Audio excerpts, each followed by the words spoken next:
vamos lá. Acompanhe na sua Bíblia física, ou se você não trouxe a sua Bíblia física, pegue ela pelo seu celular aí.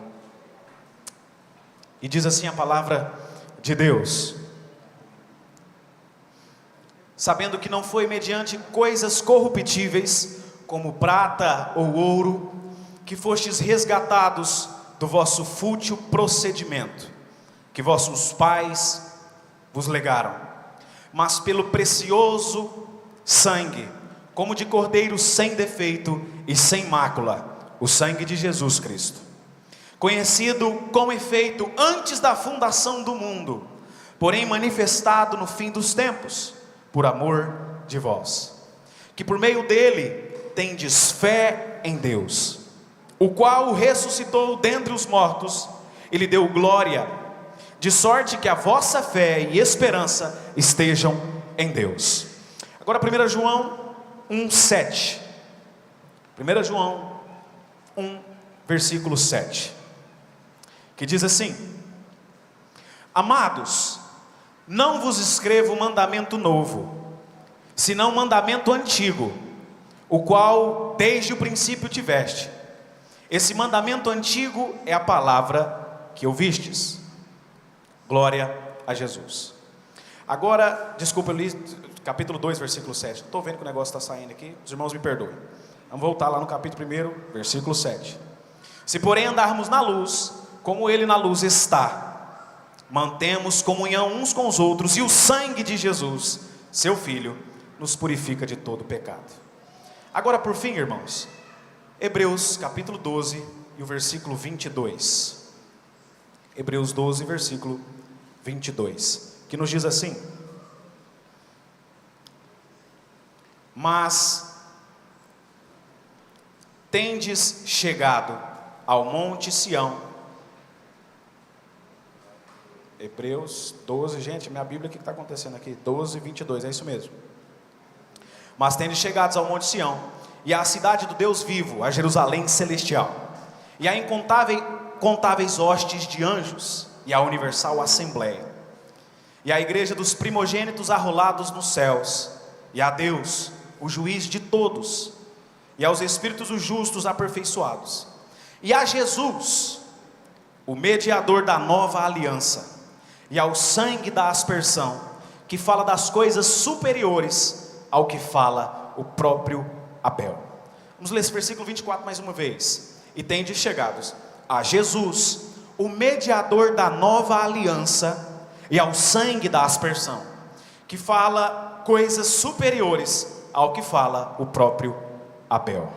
Se você pode, curva a sua cabeça mais uma vez. Senhor, nós compreendemos, ó Deus, que se não for a sua misericórdia, nós não sabemos, ó Deus, para onde ir, nós não sabemos a direção correta a tomar. É por isso que mais uma vez, com o nosso coração humilhado em sua presença, nós como igreja do Senhor pedimos ao Senhor, que o Senhor use mais uma vez dessa misericórdia e fale conosco, Pai. Que o Teu Espírito Santo possa ter liberdade em cada coração, para manifestar, meu Deus, coisas que nós não conhecemos e que muitas vezes são mistérios, ó Deus, em nosso intelecto humano, para que saiamos daqui fortalecidos no Senhor e tocados mais uma vez pela palavra que procede do Senhor. Em nome de Jesus eu te peço, que a sua estrela possa esplandecer neste lugar, e ela possa brilhar sobre nós, em nome de Jesus, amém, amém. Tome seu assento em nome de Jesus.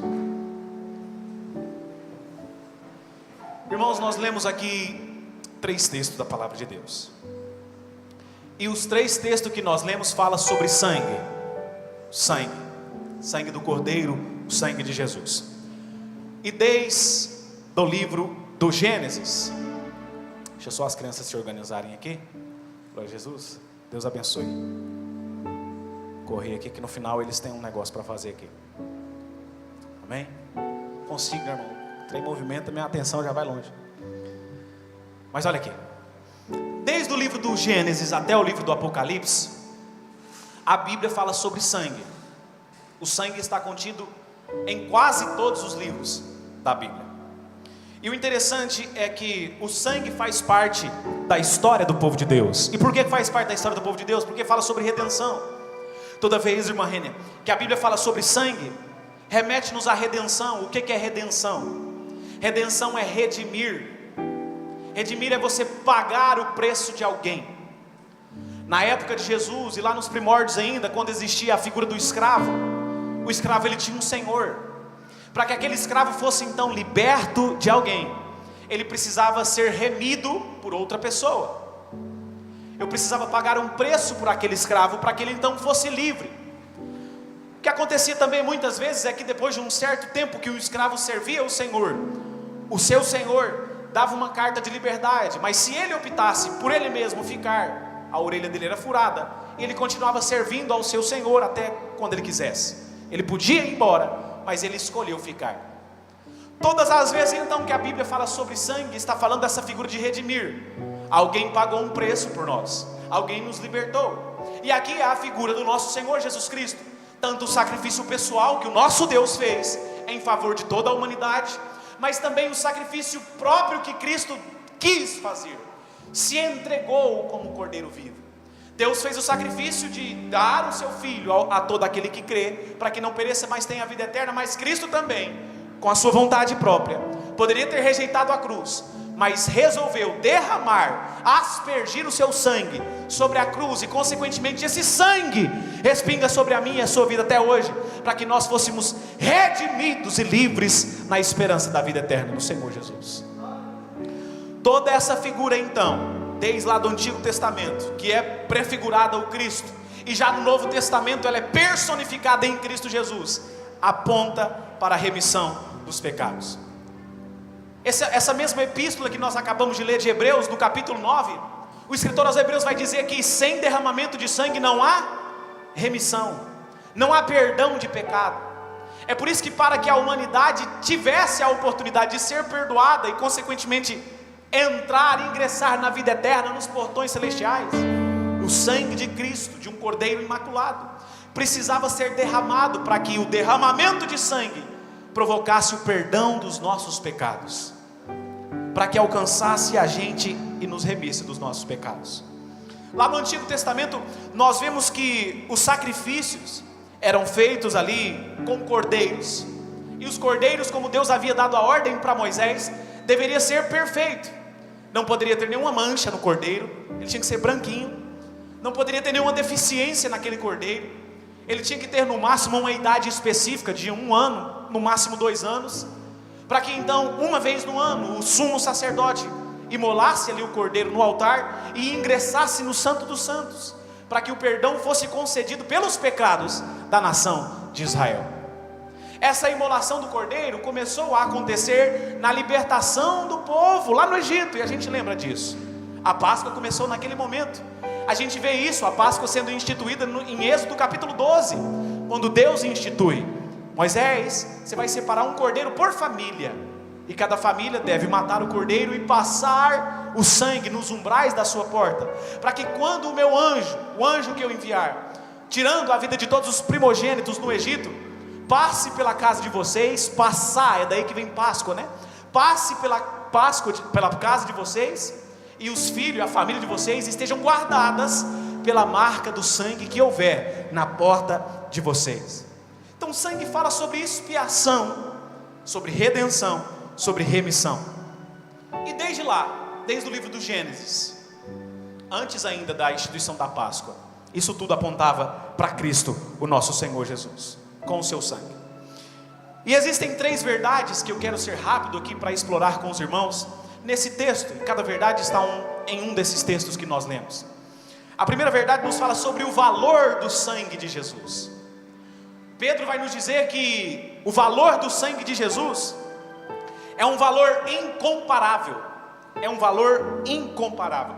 Vamos lá, versículo de número 18.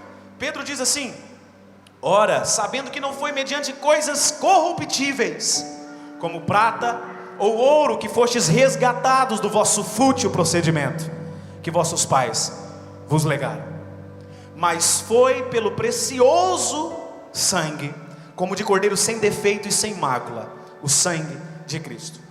Pedro usa aqui na sua carta, nesse versículo, 2 figuras, o ouro e a prata. Até hoje, na verdade, são metais preciosos que são muito requisitados e são caros. Esses dias para trás eu fui até chamado a atenção aqui de uma irmã na igreja, né? Pastor, o senhor está sem aliança, né? Mas não é porque eu quero não, irmãos. Fui para a praia ano passado, e aí quando eu estava saindo, a onda bateu e levou minha aliança. No começo do ano a pastora perdeu, e no final do ano o pastor perdeu. E aí o ouro está muito caro, muito caro. A gente já providenciou isso aí. Mas é isso, né? Até justificando, o pastor está sem aliança por causa disso, perdeu. Mas perceba você, Pedro usa duas figuras, ouro e prata, metais preciosos aqui. Só que quando Pedro vai falar qual o valor que nós fomos comprados, resgatados do nosso fútil, da nossa vã maneira de viver, ele vai falar: vocês foram resgatados pelo precioso sangue de Jesus. É um valor que não tem como ser medido pelos metais mais preciosos que nós temos na terra, seja pelo ouro ou pela prata. Na época de Pedro, vale ainda ressaltar que diamante não havia sido descoberto. Esses outros metais que foram descobertos depois ainda talvez não existia. Vários diamantes, né, e outras tantas pedras preciosas que a gente tem aí, eram o ouro e a prata, os mais valiosos. É por isso que ele usa essa figura para dizer: não foi prata nem ouro, mas o sangue do Cordeiro imaculado, o sangue de Jesus. Se hoje eu e você alcançamos a salvação, nós não alcançamos ela pelo dinheiro que a gente ajude alguém, pela oferta que a gente contribua com o reino do Senhor, pelo dízimo que a gente devolva para o reino de Deus, na sua casa, na igreja. Não, nós alcançamos a salvação através do sangue do Senhor Jesus Cristo. A Páscoa que nós celebramos, a ceia do Senhor que celebramos todos os meses, e na verdade a gente celebra a Páscoa todo mês, não é só em abril não, porque todo mês quando nós relembramos o sacrifício de Jesus, é isso, é a Páscoa, é o Cordeiro Pascual dando a vida para que nós alcançássemos salvação através do sangue de Jesus. Então não são obras, não são méritos pessoais, não é porque alguém ora 10 horas por dia ou 24 horas no dia que ele vai ser salvo. Não. Nós somos salvos pelo sangue de Jesus, o Cordeiro Imaculado de Deus, e consequentemente pelo sacrifício, redimidos pelo sangue dele. Quando nós voltamos lá para o livro dos Atos dos Apóstolos, o início ali da igreja, Paulo, quando estava fundando a igreja de Éfeso, ele estava tendo uma conversa ali com um grupo de pessoas, os presbíteros da igreja de Éfeso. Capítulo de número 20 a gente vê isso, versículo 28. E aí Paulo vai falar assim: presbíteros, atendei por vós, ou seja, olhe pelo vosso procedimento, e por todo o rebanho, sobre qual o Espírito Santo vos constituiu como bispos, para pastoreardes a igreja de Deus. Paulo fala uma coisa interessante aqui, inclusive: a igreja é de Deus, a igreja não é de alguém específico. Nós temos lideranças que Deus constitui, Paulo mesmo fala aí, Deus colocou vocês para apacentar o rebanho, mas a igreja é de Deus, porque foi Cristo quem comprou com o seu sangue, aleluia. Irmãos, tem uma promessa muito grande aqui nesse versículo, que se nós somos de Deus, deixa eu te perguntar alguma coisa. Você tem alguma propriedade, talvez não seja um imóvel, um carro, mas você tem essa roupa que você tem. Você vai pegar essa roupa e botar fogo nela? Me responda. Você vai cuidar dessa roupa, principalmente na ceia, né, pastor Wellington, que a gente coloca uma roupa melhorzinha. É uma roupa melhor, a gente vai ter cuidado de não lavar, não pode colocar um terno na máquina de qualquer jeito. Você vai numa lavanderia, se preciso for, né, pastor Luiz, paga lá R$80 para uma lavada de um terno. Você cuida, porque é seu. Irmão, enquanto você estiver fazendo parte da igreja do Senhor Jesus Cristo, você é propriedade dele, ele vai cuidar de você. Irmão, não vai faltar nada sobre a sua vida não, porque você é a igreja do Senhor Jesus. Ele comprou você, ele comprou com o sangue dele para cuidar de você, dizer: você é propriedade exclusiva minha. Enquanto você estiver em mim, eu vou estar em você. Aí Paulo continua: a qual ele comprou com o seu próprio sangue. Veja o valor, irmãos, veja o valor que eu e você temos para Deus.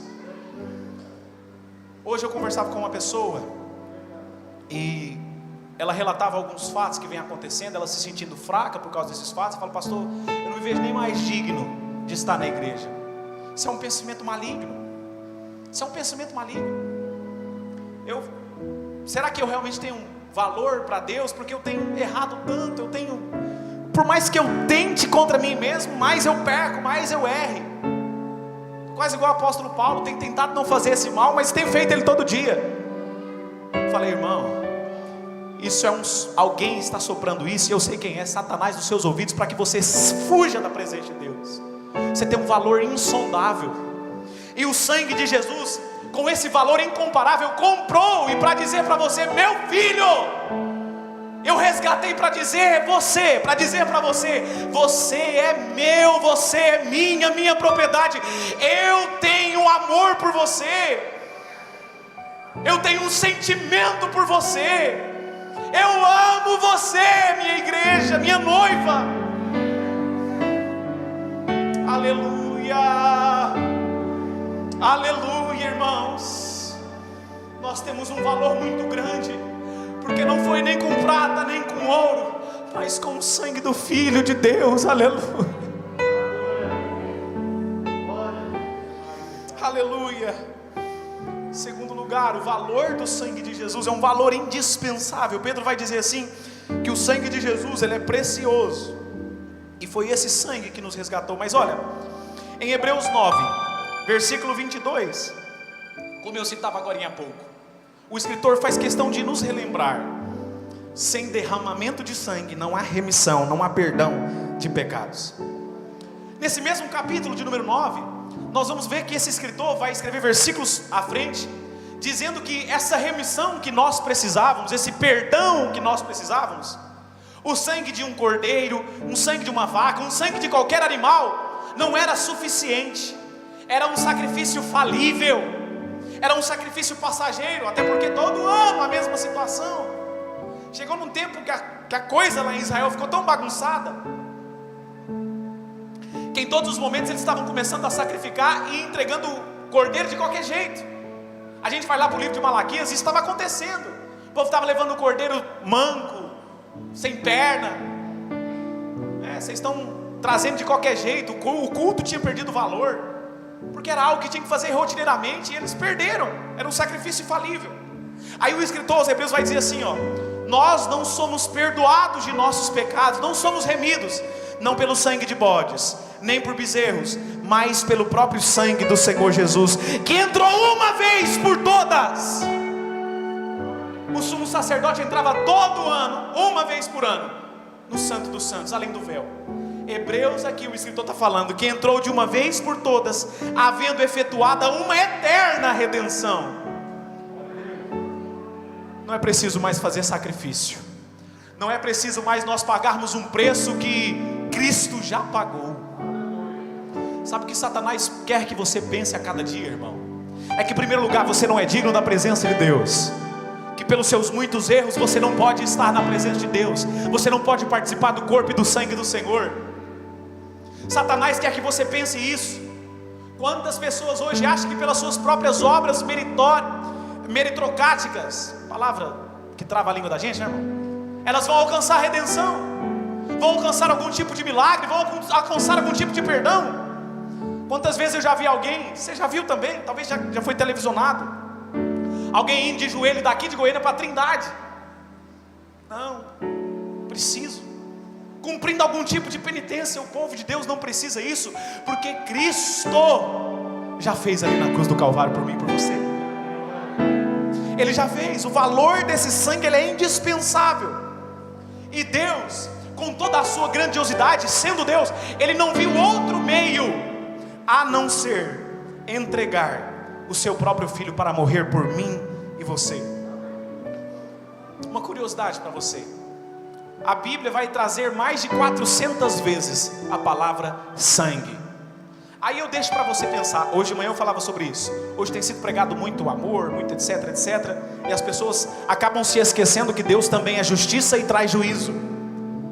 Sangue fala sobre justiça.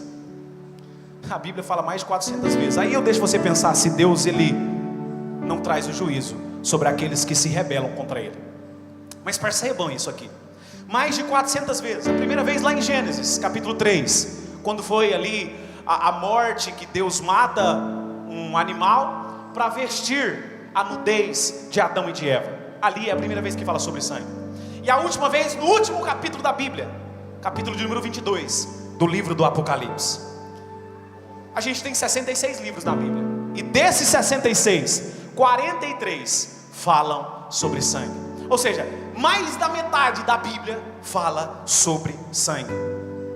E quando a gente olha para a anatomia humana, a nossa anatomia, dentro de nós, a gente sabe que no ser humano, o sangue, ele é o primeiro a nascer e o último a morrer.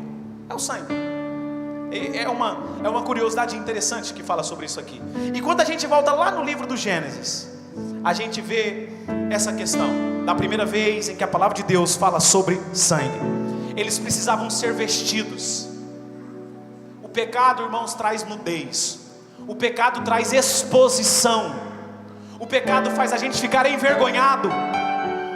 Quantas vezes eu ou você cometemos alguma coisa e veio aquele pensamento na nossa mente, a gente sente vergonha de Deus. Meu Deus, eu fiz tal coisa. O pecado faz isso. Só que Deus, para aqueles que se aproximam dele com interesse de coração, crendo que ele é suficiente para perdoar de todo pecado, ele fala assim: meu filho, vem aqui, eu já imolei o Cordeiro Santo, o Cordeiro Pascual, para perdoar você de todo o pecado e cobrir a nudez que porventura tenha sido exposta em decorrência do seu pecado. Aleluia. No capítulo 4 do livro do Gênesis, 2 irmãos, Abel e Caim. Caim mata o seu irmão Abel, porque sente ali inveja. Os dois apresentam um culto para Deus. A palavra do Senhor vai nos dizer que Deus atenta para Abel e para a oferta, porque foi a oferta melhor. Abel, diferentemente de Caim, Caim trouxe os frutos da terra. Caim era lavrador, mexia com plantação, trouxe desses frutos, de qualquer jeito, para Deus. Abel não. Abel foi lá no seu rebanho, das suas ovelhas, tirou um cordeiro bonito, perfeito, e entregou para Deus. Isso fala sobre perfeição no culto. E Deus se agradou de Abel e do seu culto, porque Abel entendeu que para ele ser remido ali do pecado, precisava ter derramamento de sangue. E ali também já era mais uma vez a figura de Cristo sendo apontada naquele momento. E aí, depois que passa essa questão, a gente vai ver que no livro do Êxodo, como eu dizia agora há pouco, falando-se sobre a Páscoa. Sabe, irmãos, tem muitas pessoas hoje em nosso meio, e na verdade, principalmente a gente brasileiro, a gente é apegado a isso. A gente é apegado a algum tipo de crendice, né? Outro dia, nós estávamos em um determinado local ali com algumas pessoas, na verdade isso há algum tempo. E eu me lembro que tinha que passar para um outro lado assim, eu tive que passar por cima de alguém, né? Aquela pessoa era um jovenzinho, da rapaz, estava em fase de crescimento. Ele: não, despassa aqui, porque senão eu não vou crescer mais, né? Já viu isso? Quantos já viu essa crendice aí? Tem muito disso. E tem outras tantas. A gente é apegado nisso, né? A gente precisa às vezes muitas de coisas materiais para ser apegado. E em se tratando do mundo espiritual, as pessoas ainda se apegam mais ainda. Elas acham que se deixar a Bíblia, pastor Joedson, aberta na parede, lá no Salmo 23, na estante de casa, Salmo 23, o Senhor é meu pastor, nada me faltará, guia-me mansamente pelas águas tranquilas, e etc, etc. Aquilo ali vai trazer uma proteção? Não. Outras pessoas acham que se colocar uma imagem lá no centro da casa, de qualquer coisa que seja, de quem que quer que seja, não, essa imagem aqui é ela que vai me trazer proteção. Mas perceba, irmãos, que até em se tratando, ouça isso que eu vou dizer, até em se tratando da Páscoa do Senhor, Deus não vai dizer assim para Moisés: Moisés, eu quando vir as suas obras, eu quando vir as suas lágrimas, os seus sofrimentos, eu vou passar por vocês. Não. Mas Deus fala assim: quando eu vir o sangue. Ou seja, não são coisas que fazemos que nos traz o livramento, que nos traz a proteção, que nos traz a bênção de Deus, mas é o sangue de Jesus sobre nós. É o sangue de Jesus sobre nós. E olha, quem nos redime, irmãos, é o sangue. Quem nos redime não foi simplesmente, escute tudo para você entender, não foi simplesmente o cordeiro, ou a morte do cordeiro, nem somente o sangue do cordeiro, mas o sangue aplicado do cordeiro é que traz salvação. O que o povo fez lá no Êxodo? Eles aplicaram sobre os umbrais da sua porta. Deixa eu trazer aqui para mim e para a sua realidade, irmãos. Aplicar o sangue do Cordeiro significa: Cristo, eu posso estar passando a dificuldade que for, mas eu vou continuar caminhando com o Senhor. Eu quero estar debaixo da proteção do sangue de Jesus. Eu sei que pode acontecer a maior atrocidade no mundo, mas eu estarei seguro, porque eu estou guardado pelo sangue de Jesus. A remissão do pecado, irmãos, a salvação, a bênção vem através do sangue aplicado. Não basta somente você saber que Jesus é o Cristo de Deus. Não basta somente nós entendermos que Jesus morreu ali na cruz, não. É necessário que nós nos apropriemos dessa qualidade, do sangue de Jesus. Do sangue. Essa aplicação é pessoal. Nós estamos aqui ouvindo a palavra de Deus, Deus está nos edificando aqui nesse momento, mas essa aplicação ela é individual. Eu vou repetir algo que eu disse aqui pela manhã. Qual é o tempo que você tem gastado para aplicar esse sangue sobre a sua vida? Vida com Deus. Qual é o tempo que você tem disposto para isso? É um momento, irmãos, onde nós estamos aqui celebrando a ceia do Senhor, mas sobretudo de nós revermos as nossas ações perante Deus. Como é que eu estou com a minha vida diante do altar de Deus? Será que realmente eu estou aplicando o sangue de Cristo na minha vida? Ou será que eu só aplico ele quando eu preciso? O sangue de Jesus tem poder. Só nos momentos de aflição, só nos momentos que eu preciso, que eu clamo pelo sangue de Jesus. Como é que você tem aplicado o sangue de Jesus na sua vida, irmão? Como é que nós temos aplicado o sangue de Jesus na vida? Sabe, trazendo isso, e eu já estou caminhando para a conclusão. Dias para trás eu estava vendo a movimentação do aeroporto, dos aeroportos. Eu estava lembrando a última vez que eu viajei de avião. E é interessante que quando você vai viajar de avião ali, você passa várias vezes com um bilhete, com a passagem que você comprou. Tem uma primeira passagem, depois tem uma segunda, depois tem uma terceira para entrar no avião. E o interessante ali no aeroporto é que ninguém pergunta para quem está com o bilhete se aquela pessoa ela é rica, se aquela pessoa tem muitas propriedades, qual é o local que aquela pessoa está indo. Ninguém quer saber disso. Quer saber só se você tem um bilhete. Se você tiver a passagem, você entra no avião. Se você não tiver a passagem, você não entra. É simples assim. Da mesma forma, e é essa mesma figura que é para entrar no céu. Chegará um dia em que não será perguntado quantos bens nós tivemos aqui nessa terra, quais foram as boas obras, no sentido de salvação, porque as boas obras serão para galardão, tá? Boas obras serão somente para recompensa. Quais foram as obras que você praticou? Não vai ser perguntado isso. Vai ser perguntado: cadê aqueles que têm a marca do Cordeiro, a marca do sangue do Cordeiro de Deus? Porque o sangue de Jesus, irmãos, é o bilhete para entrar no céu.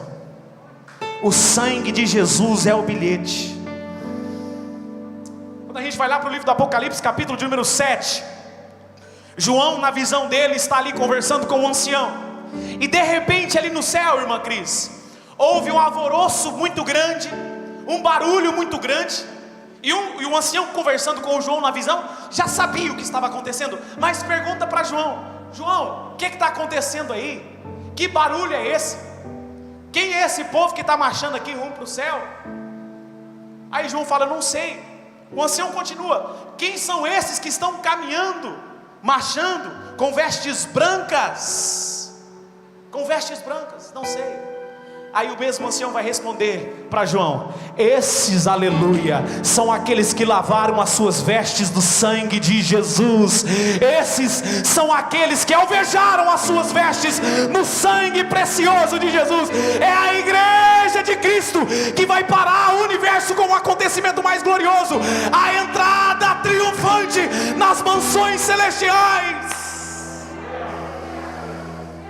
Quantos aqui estão lavando as suas vestes do sangue de Jesus? Quantos aqui estão lavando as vestes, alvejando no sangue precioso de Jesus? Aleluia, aleluia. E por fim, irmãos, o sangue de Jesus tem um valor infinito.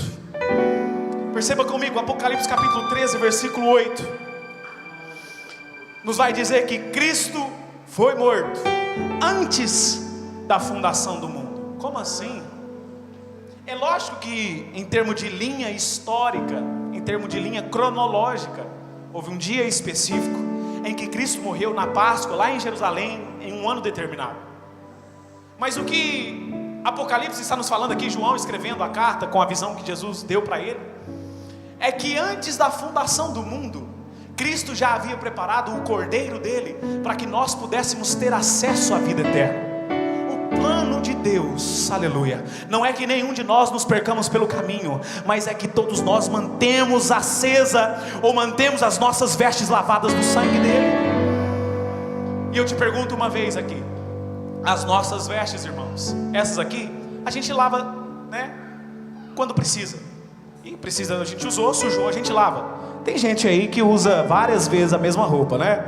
Homem, Deus está vendo você usando a roupa a mesma vez, viu? Deus está vendo lá. Por isso que às vezes dá um mau cheiro, né, irmãos? Faz parte da ética e da higiene pessoal, né? Não usa a mesma roupa, não. Estou falando aqui, mas a pastora deve estar falando, pastor Breno, isso é igualzinho, né? Usa a calça 10 vezes, é normal, tranquilo. Teve um dia, nós viajamos a última vez que a gente foi para Israel, mas estava frio, a gente não soa, né?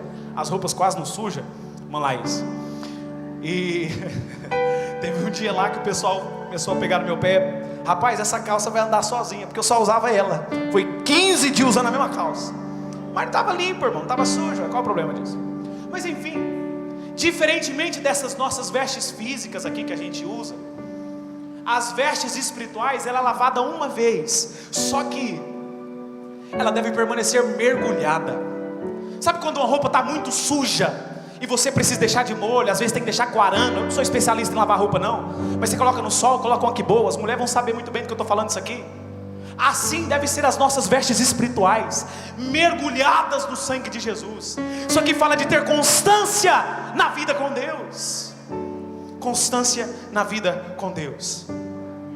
E o valor do sangue de Jesus, ele é infinito, porque Jesus é o Cordeiro de Deus. Quando a gente volta lá para Isaías 53, a figura do Cordeiro ali, a figura de Cristo Jesus, nós vemos que ele voluntariamente se entrega, como eu dizia aqui agora há pouco no começo. Mesmo ele sendo santo, mesmo Jesus sendo puro, imaculado, mesmo Jesus sendo perfeito, sem pecado, sem nenhum defeito, ele se entrega sobre nós. Toda a ira de Deus que era para cair sobre mim e sobre você, caiu sobre Jesus. Quando Jesus está pregado ali na cruz, e ele fala, Eloi, Eloi, lama sabachthani, Deus meu, por que me desamparaste? Jesus estava sofrendo o abandono de Deus, a ausência de Deus. É isso que aguarda aqueles que não têm a salvação. Esses dias eu vi um vídeo do doutor, pastor Rodrigo, arqueólogo da igreja adventista, muito inteligente. Ele falava sobre isso, e eu fiquei muito tocado nesse vídeo.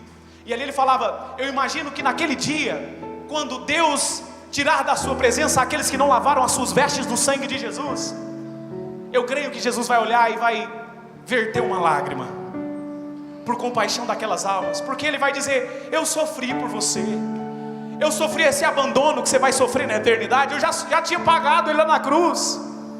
Deus não deseja que nenhum se perca, Cristo não deseja que nenhum se perca. Em nome de Jesus, nós vamos manter as nossas vestes mergulhadas, lavadas no sangue do Senhor Jesus. Deus vai colocar força em nossas ações, para mantermos elas, dia após dia, no sangue do Senhor Jesus. Porque o valor do sangue de Jesus é infinito. Fique de pé nesse momento em nome de Jesus. Eu tinha preparado muito mais coisa aqui, mas deixa para outra oportunidade. Cristo, irmãos, nos purifica de todo pecado. E eu queria que você tivesse essa concepção essa noite. Não existe nenhum pecado que você tenha feito no passado, talvez um passado longínquo, talvez um passado recente, hoje, ontem, não sei. Não existe nenhum pecado que Cristo não possa perdoar. A maior mentira satânica é que esse pecado que você cometeu é tão grande que não existe perdão para ele. Mas em nome de Jesus, o nosso Cristo, Cristo de Deus, está aqui de braços abertos para dizer, eu já paguei o preço por esse pecado.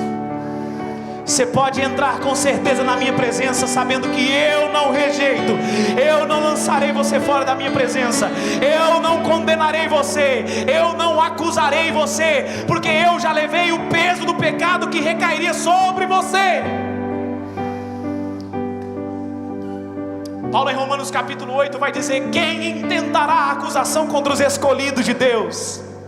Quem acusará os escolhidos de Deus? Eu e você. É Deus quem os justifica. Você é justificado pelo sangue do Senhor Jesus. Você é justificado pelo sangue do Senhor Jesus. Rose, e nós vamos cantar uma canção aqui antes de partirmos para o momento da ceia, que fala justamente pelo poder do sangue de Jesus. E eu não sei como agora, nesse momento, nesse dia de hoje, como é que está seu coração na presença de Deus? Se está revitalizado, se está revigorado ou se está fraco? Como é que está a sua caminhada espiritual? Como é que estão as suas vestes perante Deus? Mas através dessa canção, vai liberando espaço aí, vai liberando espaço para o sangue de Jesus ser derramado sobre a sua vida, em nome de Jesus. Erga uma das suas mãos e fala para Deus: Deus, eu preciso do sangue precioso do Senhor. Eu sei que há poder no seu sangue, eu creio no valor infinito do seu sangue. Eu sei que o Senhor me comprou, eu sei que eu sou resgatado, eu sei que eu sou livre para te adorar, Deus.